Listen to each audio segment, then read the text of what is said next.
good morning mga kadogo. Yes, meron tayo ngayong sasaguting katanungan from Ma'am Elise. From Ma'am Elise of Sariaya, Quezon. Meron po siya mga toy dog. Dalawang Shih Tzu and dalawang Pomeranian. Ganda ng mga Pomi niya, tsaka yung kanyang Shih Tzu. Ma'am Elise, ang tanong po ni Ma'am Elise, ganito po. Meron daw pong amoy yung isang aso niya. Lagi naman daw niya po pinalilibuhan. Totoo daw ba na mostly sa mga masamang amoy nang gagaling daw sa tenga? So, sasagutin ko yan. Okay? Ma'am Elise, meron pong instances na nanggagaling talaga ang masamang amoy ng mga alaga natin, mga pusa, mga aso, sa tenga. Yung po yung maling paliligo nila, napapasukan po ng tubig, tapos napapabayaan natin, hindi natin nakikita, kakaroon na infection, magugulat kayo, ang daming dumi, ang daming itim.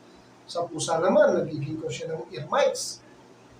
Sa aso naman po, nagkakaroon po siya ng mga black sa loob, nagkakaroon ng parang dumi-dumi na namumuo ng focol dahil dun sa tubig na yun. So, maling paliligo, importante po ang tamang paliligo. Kaya mostly sa mga vlog ko na nagpapaligo ako, lagi ko sinasabi na kahit na hose ang gamit ko, iniingatan. Huwag mapasukan ng tubig yan. Kasi po, pag nalagyan po ng tubig yan, tenga ng mga alaga natin, especially ng aso, nagkukos po yan ng baho.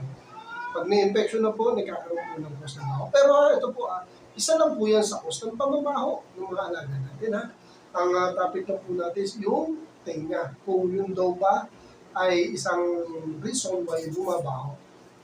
So, bumabaho po talaga. Pag mali po ang ating panligo at nagkaroon ng infection ang tenga ng ating mga alaga. Kaya mag-ingat po tayo sa panligo. Kailangan po lagi natin titignan kung nababasa o nagkakaroon ba ng tubig ang tenga, tapos napapabayaan natin.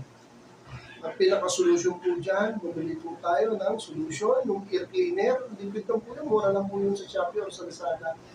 Maganda po yun. Yung mga alaga ko, ginagawa ko po ito po, si Kobe, sinisimula na po namin yung linisin din, dahil meron po konting dumi ng tenga, pero wala po siyang amoy, so inaagapan.